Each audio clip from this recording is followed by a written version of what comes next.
Good morning. Merry Christmas. Welcome to join us this morning. We are Elizabethtown Church of the Brethren, where we practice peace, service, and openness to all. I am Pastor Jason. Pastor Greg is away this morning. Pastor Pam is also still away, recovering from her knee surgery. I did get a message from her. She says that she is healing well, and she is so thankful for all the prayers. It's really reaffirmed her strength and love of those prayers, and just very happy to have your support for her this morning. Pastor Josh here this morning. Pastor Eric, Lidditz Church of the Brethren, is here as well. So with Pastor Greg and Pastor Pam away, it's stuck with us this morning. Yeah, lucky you all. Yeah. But hey, we're glad you're here, whether you are on the nice or naughty list. We are so glad, no matter who you are, wherever you are, that you are here to worship with us. On a very cold, I think this was the first morning, I had to scrape a little ice off my windshield. It was chilly, yeah. How was your Christmas, Eric? It was great. You know, kids bring a lot of magic back into it, and so it was different, I'll admit.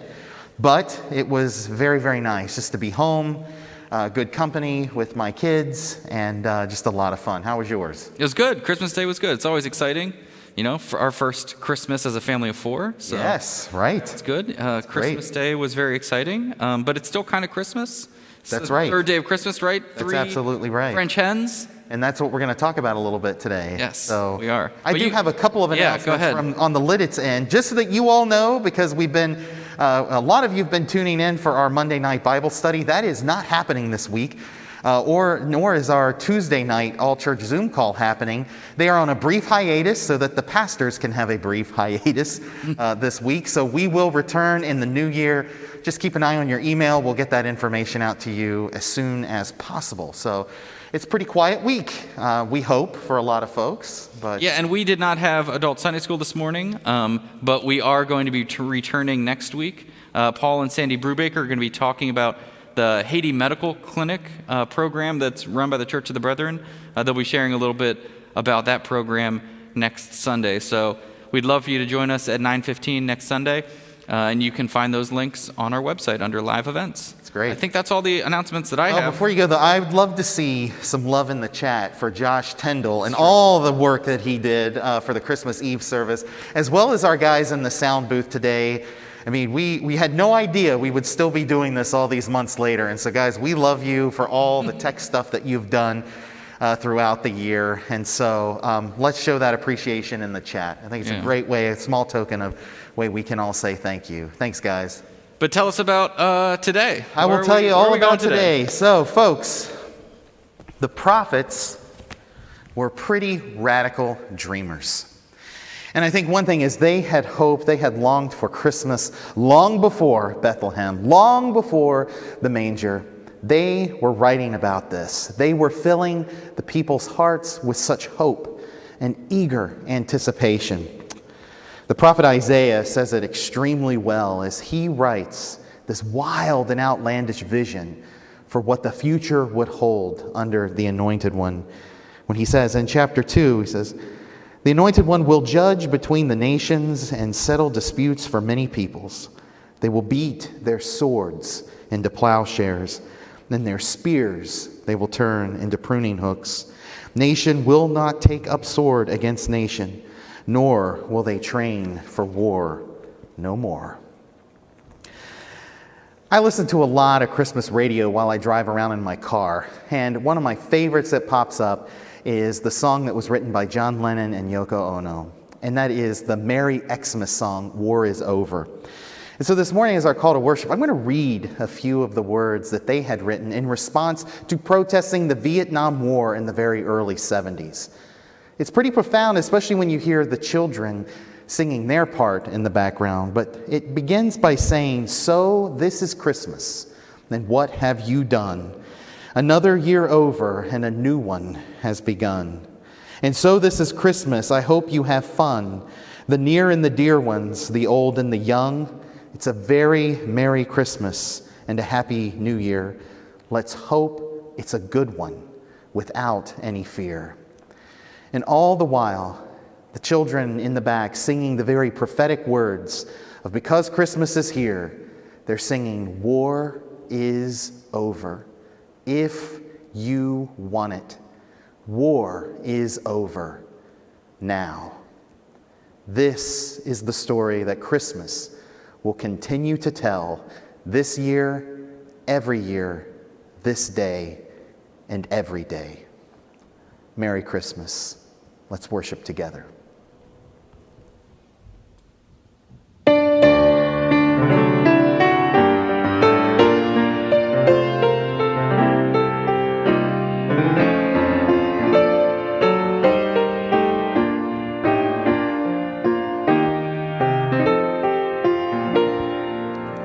It came upon a midnight clear, that glorious song of old, from angels bending near the earth to touch their harps of gold.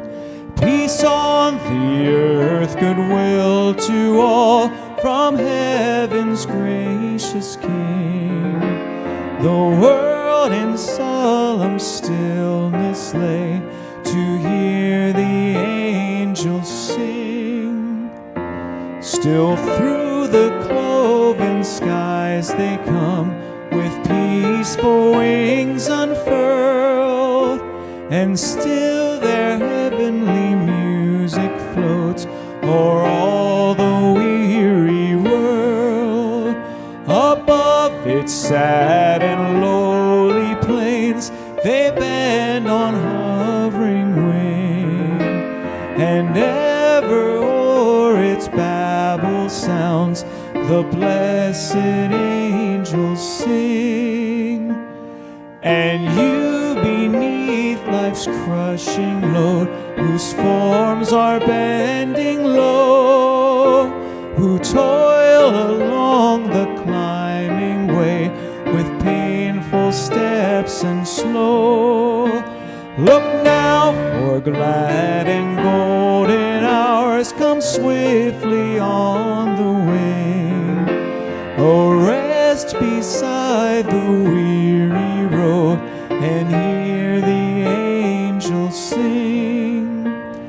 For lo, the days are hastening on, by prophet bards foretold, when with the ever-circling years comes round the age of gold, when peace shall over all the earth its ancient splendors fling, and the whole world send back the song which now the angels sing.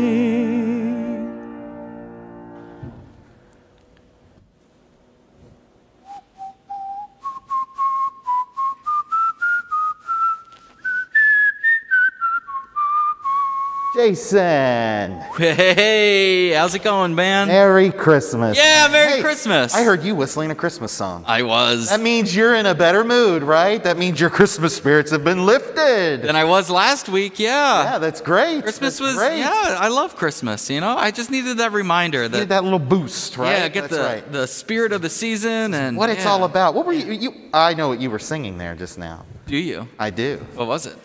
That was the classic 12 Days of Christmas. It was. It It sure was. was. Yeah, indeed it was. And so All I'm glad 12 that days. you know it. Now, do you know all the parts, though? Of course. Prove it. 12 drummers drumming, 11 pipers piping, 10 lords a leaping, 9 ladies dancing, 8 Maids a milking, 7 swans a swimming, 6 geese a laying, 5 golden rings. Ba-dum-bum-bum. 4 calling birds, 3 French hens, 2 turtle doves, and a partridge in a pear tree. Beautiful. Yeah, nailed it. If that's not Christmas, I don't know what is. It's a good Beautiful. reminder, though. It's a 12 great days reminder. of Christmas, it's not Right. just one day. you Right. know? I mean, we think that, Christmas Day, yes, it's come and it's gone. We've opened presents. We've had a lot of cookies. We've done what we can to celebrate, but hey, it doesn't end there, right? It's got to keep going. It's about a gift that continues to give all year Past round. 12 days, Much past 12 days. not just 12 days of Christmas, right. but it's a good reminder because, right, like sometimes you get, we have kids now, right? And so you get these presents and and they're fun for like a day and a half, right? And then right. they last a little bit longer, and then slowly it just kind of fades away, and then all of a sudden you're just like, oh, wait, it's like 200 some days till Christmas now. That's right. You know? We should do that, though, with Christmas, right? Like the story of Jesus' birth. Let's celebrate that every day. Right. Christmas every day. Now, there is an idea. Yeah, so it's totally understandable how some people might be feeling that, like, you know, this apex of Christmas, and then Builds just and like builds 2 and days builds. later, it feels like, oh, yeah, gotta go back. You know, to, I like, feel that life. sometimes. No, I definitely do, but Christmas Eve is so great, and Christmas Day is just Yeah. like mind-blowing, but then it's sort of like, you know, Yeah. routine comes back. You have to go back to school. You have to go back to Right. work, that sort of thing. So but what are we really celebrating on Christmas, right? that's the million-dollar question. And does that disappear after a day, after 12 days, you know? No. It's with us all year long. That's right. God with us. That's right. Right? That's the joy. That's the miracle. That's the spectacle of Christmas. God with us. And Yeah. it's not God leaves us after 12 days of Christmas. God with us. Continues to give us the good news, right? That's worth singing about. That's worth singing about. In fact, I'm going to go get back to singing my Christmas carols. See you later, Jason. Take care.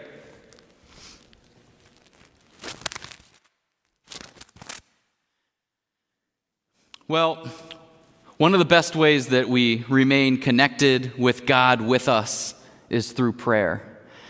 And we're just so thankful for all the different things in our lives, and we love to offer them up in prayer.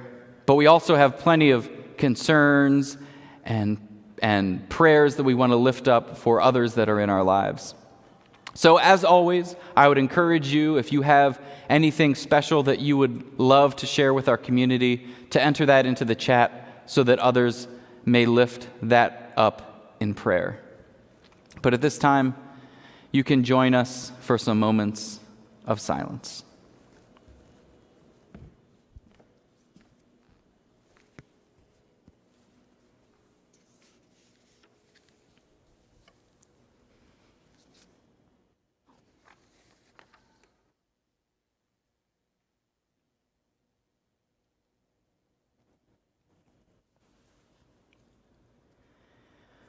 Awesome God, we come to you this morning as we do other mornings, filled with a mix and a variety of feelings. Some feeling rested and filled, others exhausted and emptied. We are both glad and joyful, but also anxious and confused. We come this morning both healed and broken, satisfied and yearning. Things are complicated. We are complicated. But on this morning, we also remember that you enter into the mess with us, that Jesus came. And while you are complex, your message is simple. You came to love and to show us the way through Jesus. In this Christmas season, we seek to be filled with that love and that light, reflecting it into our messy world. Like the warmth and the glow of a fire, may we burn with your love to provide light and comfort to those around us. Christmas is the gift of you, God, and we celebrate your presence. God with us, Emmanuel. Amen.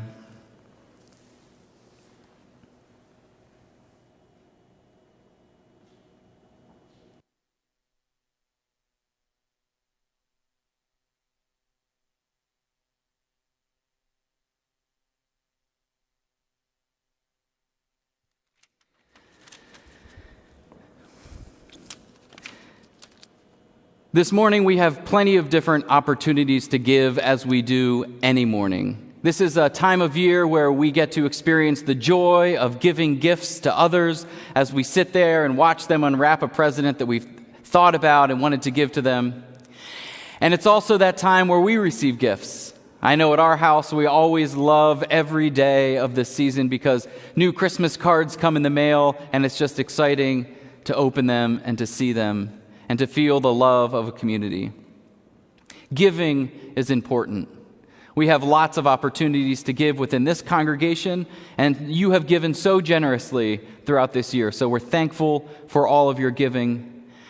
And there's still a couple days left in this calendar year, and so we encourage you to give and give generously this Sunday.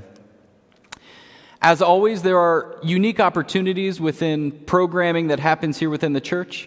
Just a few weeks ago, we had the opportunity to donate towards giving some money to help some immigrant families to celebrate a wonderful Christmas, and you responded wonderfully to that call. Today, we have another challenge, something that's been laid on this congregation in our efforts to think about and discuss anti-racism. So I encourage you to watch this video and think about the different ways that you can give to this community, but also keep this special giving opportunity in mind. Hi, I'm Linda Hope, and I'm a member of the Anti-Racism Working Group here at Elizabethtown Church of the Brethren. Most of you are aware of the recent anti-racism statement that this group has crafted. It's called Working Toward Racial Justice, and it was sent to you for comment this fall and subsequently approved by the board and the council. That grew out of an anti-racism reading group that Pastor Greg and Pastor Jason offered this past summer. When that group ended, a subset of us wanted to continue not just learning, although we're doing that, but actively working on anti-racism goals. If you want to remind yourself of what's in that statement, you can find it on the church websites. You need to scroll down about a third of the way. You'll see a big gray anti-racism box, and under that you'll find the statement, some sermons on racism, and you'll also find a resources list. Recently, that statement was also linked through Newsline to the larger Church of the Brethren community. But we'd like to go further than that, past our church and our denomination, and we'd like to share it with the wider community. We'd like people we wish to ally with to know that we're here and what we believe, and perhaps even encourage others to join in the work as well. To that end, we're planning to run a full-page ad of our statement in the Lancaster newspaper on the Sunday before MLK Day, that's January 17th, and in the Elizabethtown Advocate around that time as well. But in order to do this, we need some funding. We need about $2,500. Now, in the time I've been in this church, I've learned a few things about you all, and one is that you really work to actively practice your beliefs, and secondly, that you're a very generous congregation. So if you're willing and able to help in this effort, you can easily contribute. Go to the Give Now button at the top of the church website. It takes you to Breeze, where you can enter the amount, and underneath that, choose the fund Anti-Racism. So go to Give Now, select an amount, choose Anti-Racism as the fund. If you'd rather write a check, that would be fine too. Just make sure you put anti-racism on the memo line, and that'll ensure that it gets to the right place. We hope to have raised this money by January 10th, so that's a fairly quick turnaround time, but you have a few weeks to give this some thought.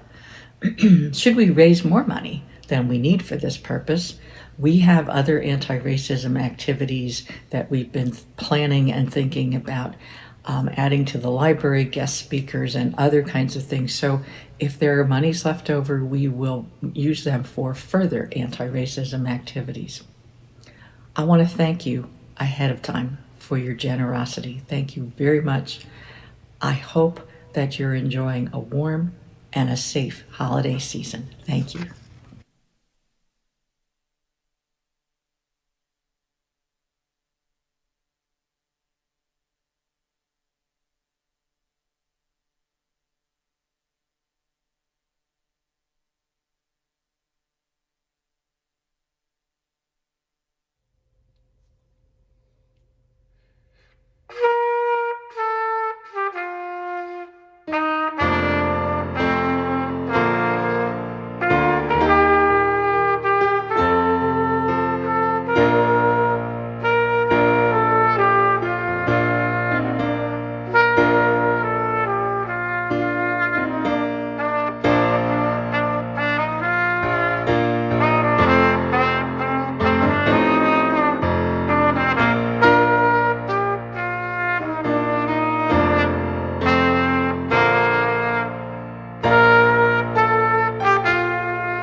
After Jesus was born in Bethlehem, in Judea, during the time of King Herod, Magi from the east came to Jerusalem and asked, "Where is the one who has been born King of the Jews? We saw his star in the east, and we have come to worship him." When King Herod heard this, he was disturbed, and all Jerusalem with him. When he had called together all of the people's chief priests and teachers of the law, he asked them where the Christ was to be born. "In Bethlehem, in Judea," they replied. "For this is what the prophet has written. But you, Bethlehem, in the land of Judah, are by no means least among the rulers of Judah. For out of you will come a ruler who will be the shepherd of my people, Israel." Then Herod called the Magi secretly and found out from them the exact time the star had appeared. He sent them to Bethlehem and said, "Go and make a careful search for the child. As soon as you find him, report to me, so that I too may go and worship him."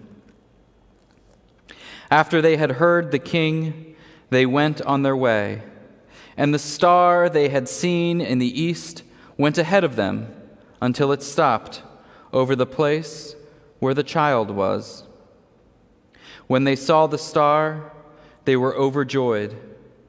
On coming to the house, they saw the child with his mother, Mary, and they bowed down and worshipped him. Then they opened their treasures and presented him with gifts of gold and of incense and of myrrh. And having been warned in a dream not to go back to Herod, they returned to their country by another route.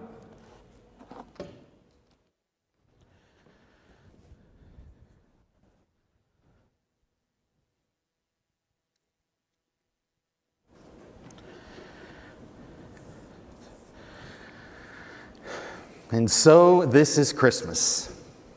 And what have you done? You know, yes, Christmas Day, it has come, it's gone, it's past. Those Christmas cookies at your houses are likely disappearing, or if it's our house, a certain cookie is already gone. The presents that have sat wrapped all month are opened. Decorations, perhaps already at your house, they're starting to come down and go back into boxes. Maybe you're thinking about your return to work tomorrow. It's easy to just move beyond the story. And we mustn't forget that the story of Christmas continues. We should not box up this message in the meaning that it holds with our Christmas ornaments and nativity scenes. We should continue to tell this story in the days and weeks and months to come. That the story continues. That God does not love from afar. Now, Epiphany is coming. And many Christians around the world will celebrate Epiphany on January 3rd in worship. But Epiphany happens on January 6th, which I believe is a Wednesday this year. It's a time when the mystery, and my colleague Pastor Jim talks about beautifully about how Epiphany is a great season of mystery. The idea behind the Messiah child being born and the revelation, born out of the darkness for everyone. And as we've heard this morning, even for the Gentiles. The symbols of Epiphany are a star and the Magi that come to see Jesus. They come from the east to honor and acknowledge the authority of this newborn Messiah. And this was a common practice in the ancient world. Kings would come and they would honor this new authoritative figure. And it was especially true of emperors. Kings would come from all over to pay homage and respect, which was due to the dominating empire. But Jesus, in clear Jesus fashion, doesn't get kings. We often sing of them as kings, but it's never mentioned in the text. We hear them as magi. And best we can tell that they were scientists or astrologers or fortune tellers. But the truth is that it was, whatever it was a profession that wasn't necessarily held in high regard in the ancient world, and especially in an over-spiritualized culture. And here they come from the East. I mean, haven't we all heard the terrible things that they do in the East? All the people and how we shouldn't trust them. Their weird and hocus pocus and their religions. This is who Jesus gets. Not a throne room full of tokens of homage, but 3 wacko professors / fortune tellers. And they bring boxes, 3 small boxes, I'd assume, that gifts that represent more a symbolic nature than one of any value. They have no idea where to go or how to find the newborn Messiah. There is no place. There is no great city or great palace to go to.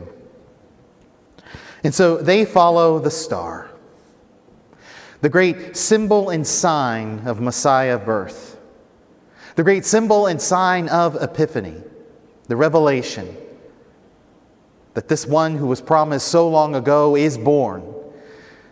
And the star is a natural, nature-driven sign, universal sign that all who see it are welcome to behold this great event.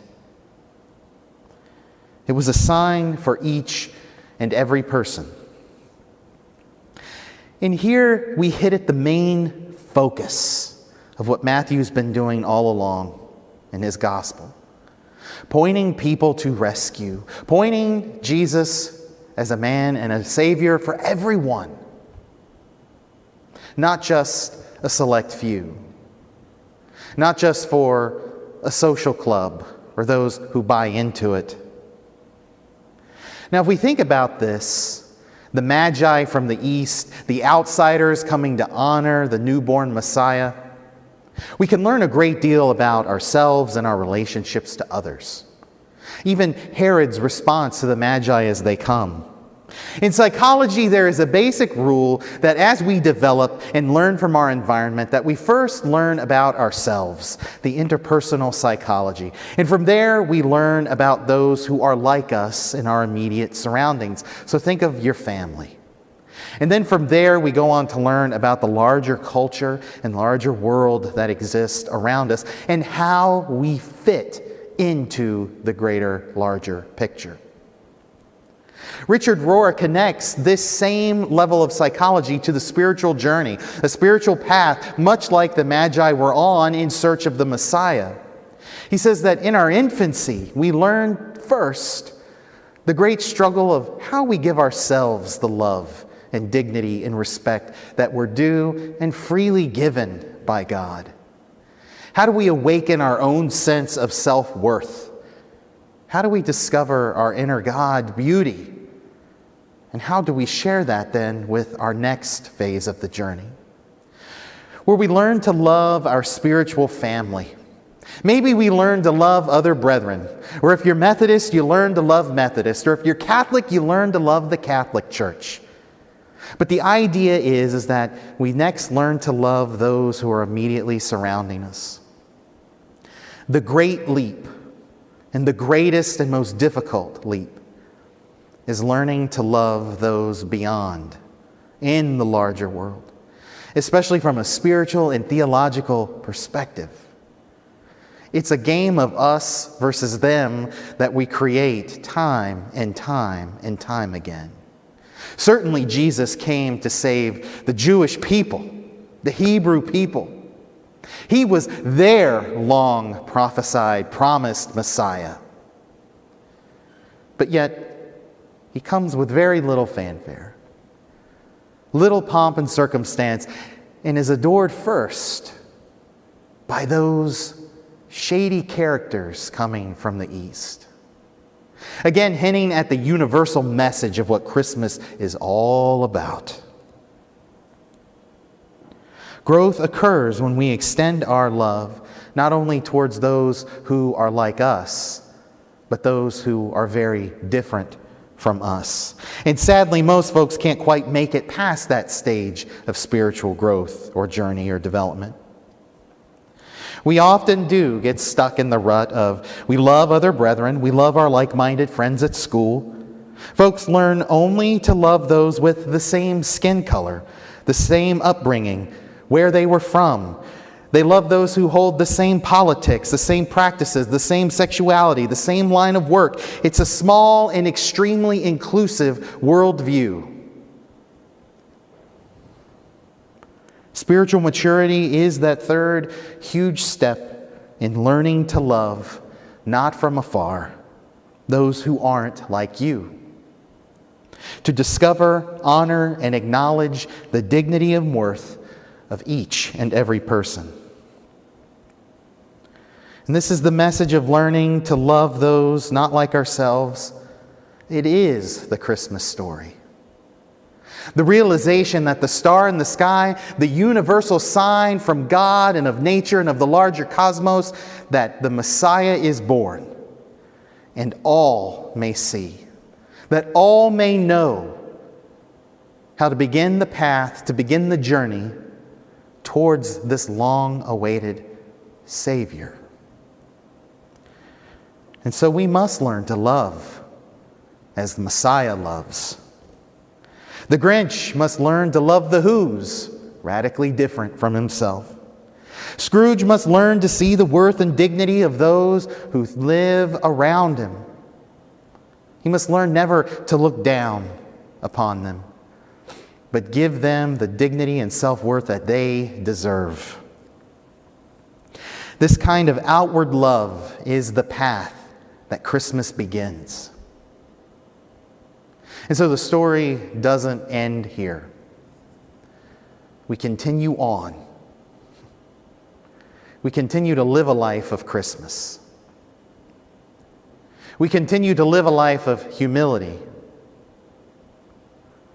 where we sit with the shepherds in the fields as they are the first to hear the news, as we proclaim rescue to the oppressed, to the poor. I think we would do well to remember the story not as one made for great pageants at schools and churches, not an overly domesticated story of a mom and a dad and a little baby surrounded by friendly animals and the star directly overhead, but rather the truth that God comes to us through pain and blood, through birth, breath, and life. God meets us where we are. God shows us to love in a new way, to not only learn to love ourselves, to not only learn to love those like us, but in a very godly way, learn to love those who are different.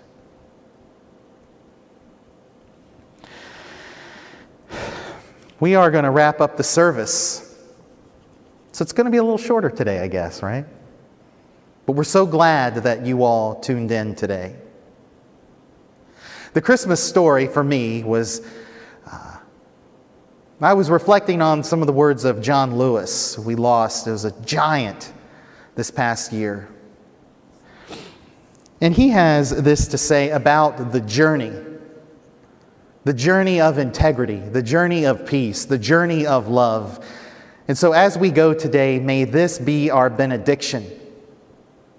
May this be the encouragement we need to continue to tell the story of Christmas, to continue to tell the story of Messiah and the radical message that he brings to the world. John Lewis says this: study the path of others, Study the path of others to make your way easier and more abundant. Lean toward the whispers of your own heart. Discover the universal truth and follow its dictates. Know that the truth always leads to love and to the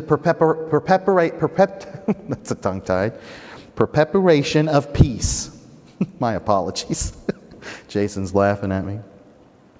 Its products are never bitterness and strife. Clothe yourselves in the work of love, in the revolutionary work of nonviolent resistance against evil. Anchor the eternity of love in your own soul and embed this planet with goodness. Release the need to hate. Release the need to harbor division and the enticement of revenge. Release all bitterness. Hold only love. Hold only peace in your heart, knowing that the battle of good to overcome evil is already won. Choose confrontation wisely. But when it's your time, don't be afraid to stand up, to speak up, and to speak out against injustice. And if you follow your truth down the road to peace and the affirmation of love, if you shine like a beacon for all to see, then the poetry of all the great dreamers and philosophers is yours to manifest in a nation, a world community, and a beloved community that is finally at peace with itself. Go forth, sisters and brothers, knowing this peace, born to us in the house of bread, in the Bethlehem, born for all people, to guide us as our North Star towards love and completeness. Merry Christmas.